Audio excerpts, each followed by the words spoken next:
Nesse vídeo vou estar resolvendo um exercício da disciplina de conversão de energia envolvendo circuitos magnéticos. Bom, a gente tem essa figura aqui, que é um núcleo de material ferromagnético, e a gente olhando esse núcleo a gente pode ver que tem três gaps de ar, aqui o gap 1, gap 2 e gap 3.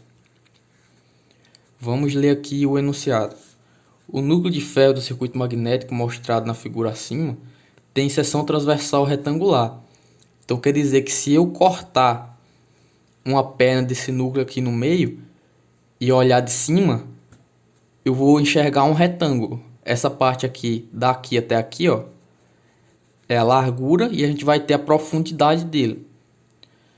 Aqui continuando. A profundidade tem dimensão igual ao dobro da largura da seção reta. Então, por exemplo, se a gente analisar aqui, ó, olhando aqui, essa figura não está em escala, né, porque eu desenhei à mão, mas dá para entender. Se a gente olhar aqui, ó, desse ponto aqui até o final dele aqui, a gente tem 44 centímetros. E aqui na parte interna dele, a gente tem 28.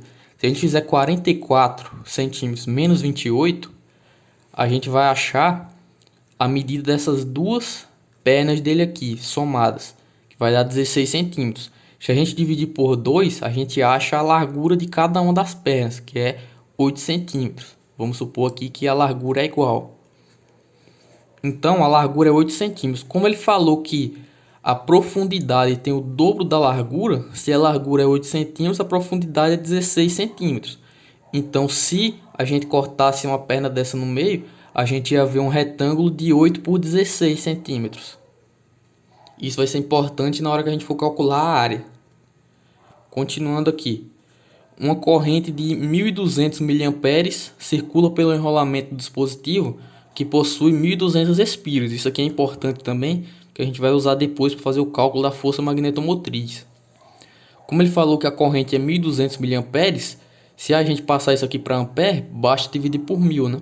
Porque milha é como se fosse 10 a menos 3. Então, aqui a gente tem uma corrente de 1,2 amperes com 1.200 espiras nesse enrolamento.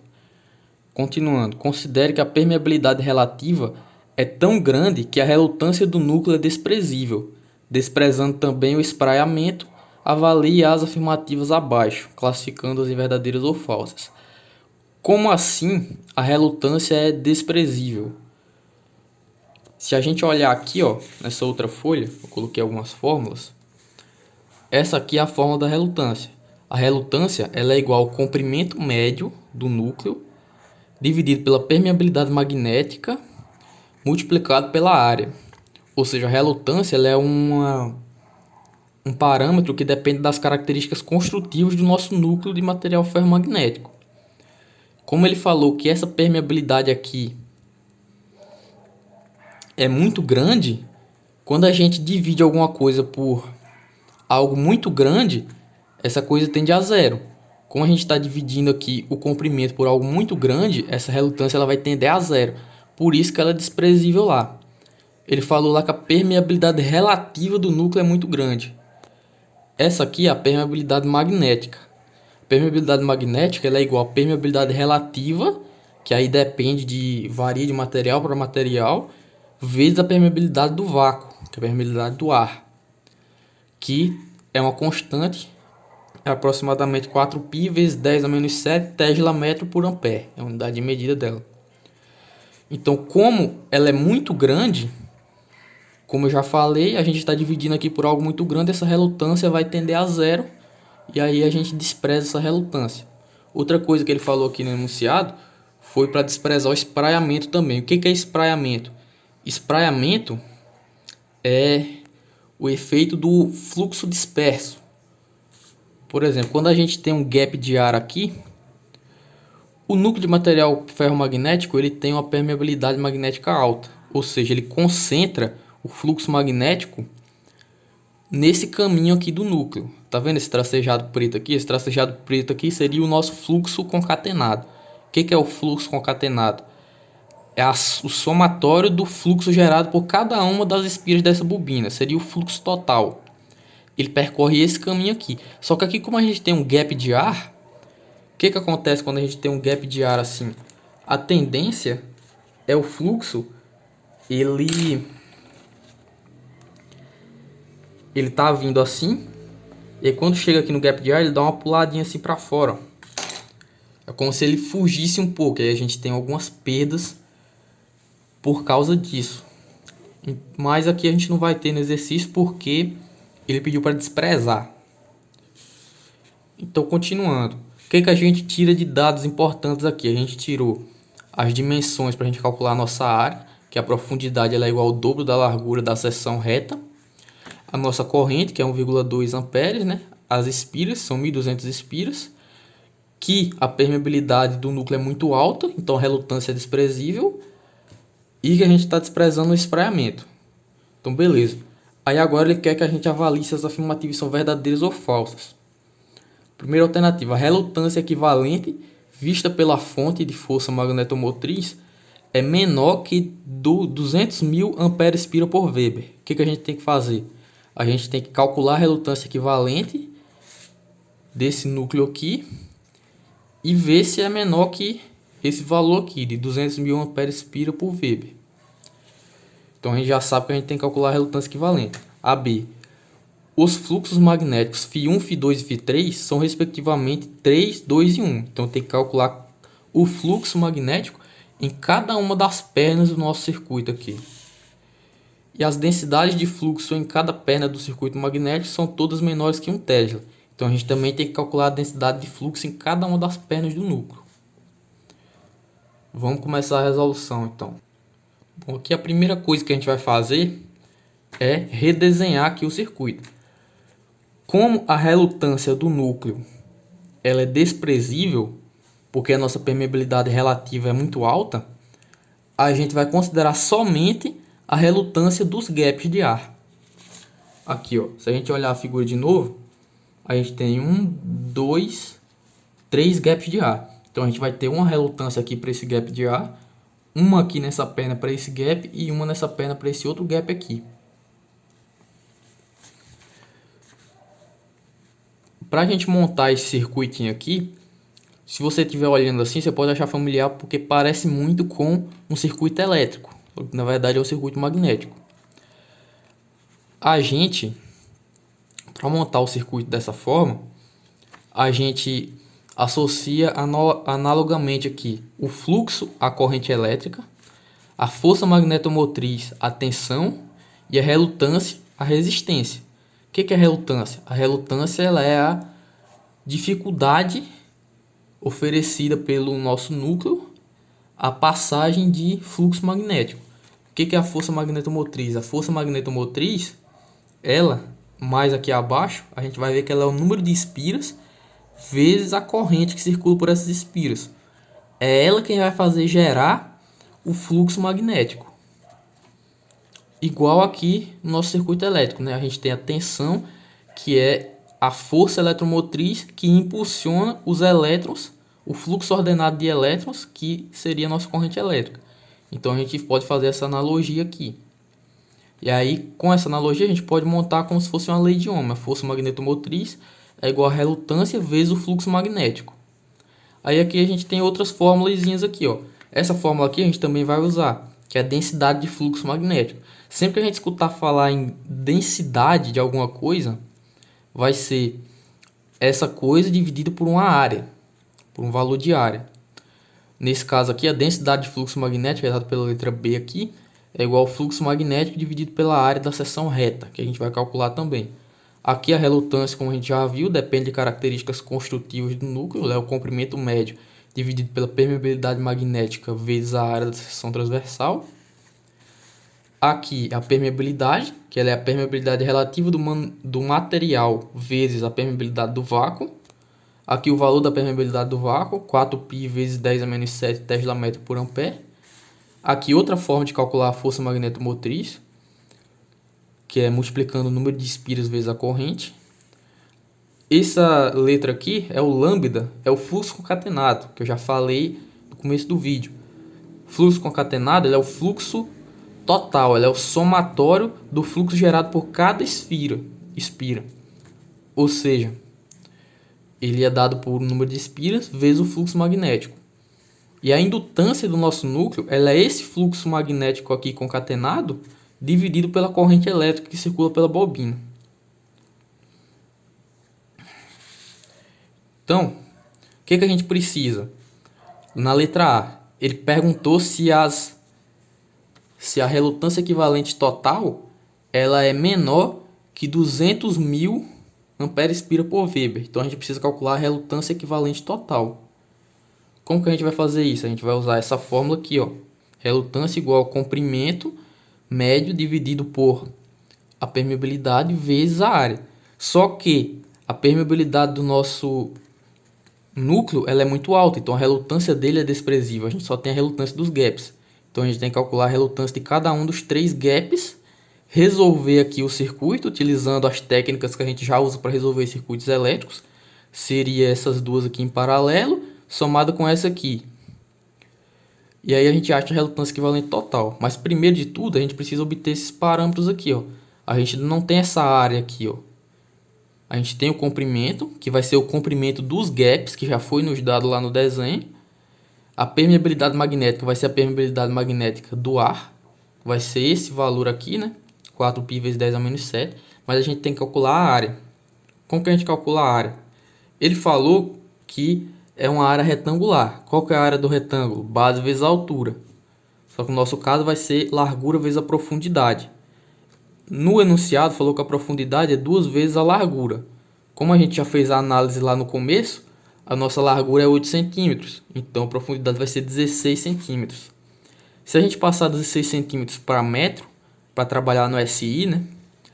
A gente vai ter que 16 centímetros é 16 vezes 10 a menos 2 metros. Agora a gente pegando a largura, 8 vezes 10 a menos 2 metros, vezes 16 vezes 10 a menos 2 metros, que é a profundidade, a gente vai ter esse valor aqui de área, que é 128 vezes 10 a menos 4 metros quadrados. Essa é a nossa área de seção reta. Aqui, ó, é um macetezinho para calcular o comprimento médio. Por exemplo, se a gente tivesse um núcleo quadrado, não fosse um núcleo assim de 3 pernas, fosse só isso aqui, ó. Como que a gente faz para calcular esse comprimento médio, que é esse tracejado aqui? A gente pode fazer o perímetro externo mais o perímetro interno. A gente soma esse lado aqui com esse por fora. E depois soma os lados internos. E aí divide por 2. É como se a gente estivesse tirando uma média entre o perímetro externo e o interno. E aí a gente vai dividir por 2, né? E a gente vai achar exatamente esse comprimento aqui do tracejado. Só que nesse caso a gente não vai precisar, porque a relutância do núcleo já foi desprezada, né? Então a gente vai considerar só a relutância dos gaps. E aí o comprimento que a gente usa para fazer o cálculo é o comprimento do próprio gap. Aqui, ó. Como a relutância do núcleo ferromagnético é desprezível, iremos considerar apenas as relutâncias nos gaps de ar. Então, como que vai ser os cálculos da relutância? A gente vai ter relutância no gap 1, comprimento do gap 1, dividido pela permeabilidade magnética do ar, vezes a área do gap 1. Mesma coisa para o gap 2, mesma coisa para o gap 3. Só vai mudar o comprimento. Aqui a gente vai ver que a área do gap 1 vai ser igual à área do gap 2, que é igual à área do gap 3, que é essa aqui que a gente já calculou.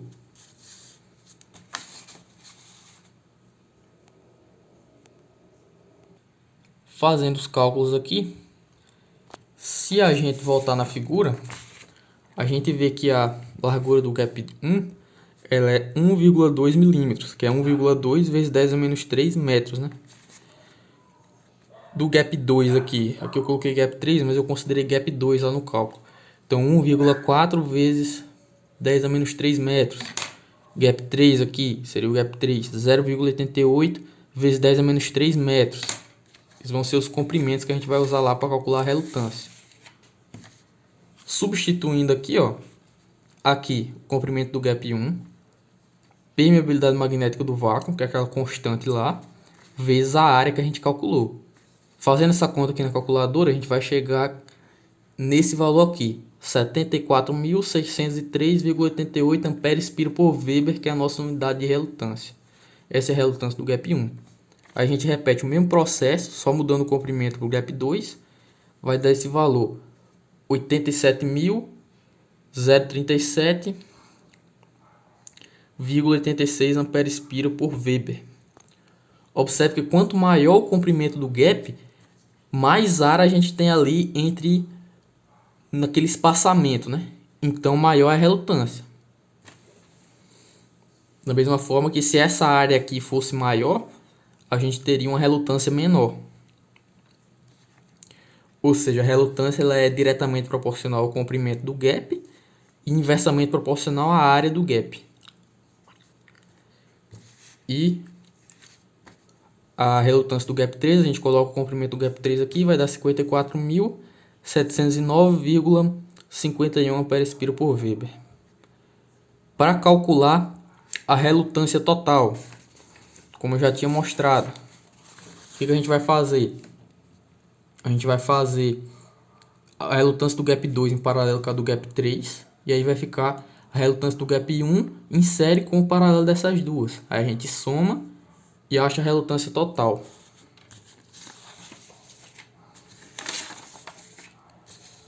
Que foi o que eu escrevi aqui, ó. Aqui, como são duas relutâncias em paralelos, eu fiz o produto pela soma, né? Substituir os valores, a gente vai chegar no valor de 108.197,44 ampere-espira por Weber. É menor que 200.000? É. Então aquela alternativa A é verdadeira. Agora a segunda alternativa, vamos passar para a segunda alternativa. Segunda alternativa fala: os fluxos magnéticos Φ1, Φ2 e Φ3 são respectivamente 3, 2 e 1 mV. A gente precisa calcular esses fluxos. Como que a gente faz para calcular os fluxos? Redesenhei o circuito aqui, ó. Veja que o fluxo magnético ele chega aqui nesse nó e ele vai se dividir, né? O fluxo 1 vai chegar aqui, vai dividir o fluxo 2 desce aqui, o fluxo 3 desce aqui. Observe que isso é análogo à lei de Kirchhoff das correntes. O que fala a lei de Kirchhoff das correntes? O somatório das correntes que chegam e das correntes que saem de um nó tem que ser igual a zero. Então, se aqui está chegando o fluxo 1, quer dizer que o fluxo 1 tem que ser igual ao fluxo 2 mais o fluxo 3. E esse fluxo 1, se a gente analisar, ele é igual ao fluxo total.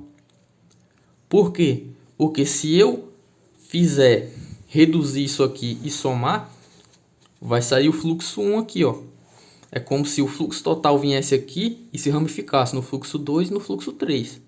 Então, para a gente calcular o fluxo 1, que é igual ao fluxo total, a gente vai fazer a força magnetomotriz, que a gente já calculou.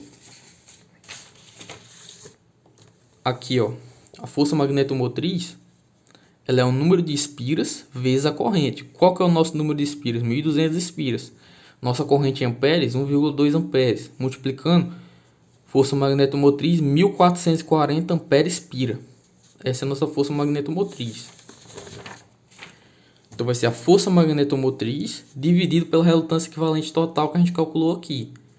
Substituindo os valores e fazendo o cálculo, a gente vai ter um fluxo 1, que é o fluxo total, 3,31 mV. Aí agora a gente precisa, só calculando isso aqui, a gente já vê que aquela B é errada, né?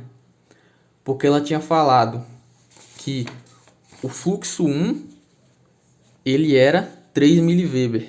Então ela já está errada. Mas vamos calcular o 2 e o 3 também, porque a gente vai precisar deles para responder a terceira, a letra C aqui.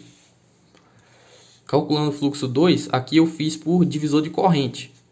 Você vê que dá para você usar todas as técnicas de circuitos elétricos para resolver circuitos magnéticos aqui, ó. Aqui, ó, o fluxo 2 vai ser o fluxo total, o fluxo que chega no nó, né? Fluxo 1, vezes. Eu quero saber o fluxo 2, né? Então eu coloco a relutância do gap 3 dividido pela soma do gap 1, pela soma do gap 2 mais o gap 3. Dessa forma aqui, ó, fluxo 1 vezes relutância do gap 3 dividido por relutância do gap 2 mais relutância do gap 3. Substituindo aqui os valores, vai me dar um fluxo 2 de 5,137 mV. E aí, para achar o 3, a gente podia fazer o divisor de corrente, ou a gente pode usar direto a lei de Kirchhoff das correntes aqui, ó, que diz que o fluxo 1 é igual ao fluxo 2 mais o fluxo 3. A gente já tem o fluxo 1 e o fluxo 2. É só fazer fluxo 1 menos fluxo 2 que dá o fluxo 3. Foi o que eu fiz aqui, ó. Deu 8,173 miliweber. Então, aquela letra B lá já está errada. É falsa. E a 3, ela pede para calcular a relutância. A relutância não, ela pede as densidades de fluxo em cada perna do circuito magnético. Ela está afirmando que todas são menores que 1 Tesla. O que é a densidade de fluxo magnético? É o fluxo na perna do circuito dividido pela área. As áreas são todas iguais, né? Então você vai pegar o fluxo 1, que é 13,31 miliweber, dividir pela área, que nós calculamos lá. E logo de cara já dá 1,04 Tesla aproximadamente. Então aquela C já está errada também. Eu calculei aqui para a densidade de fluxo magnético na perna 2 e na perna 3 também. Aí esses deram menor que 1, mas como a primeira aqui, a densidade B1, já deu maior que 1 Tesla, então aquela lá também é falsa. Esse foi o exercício.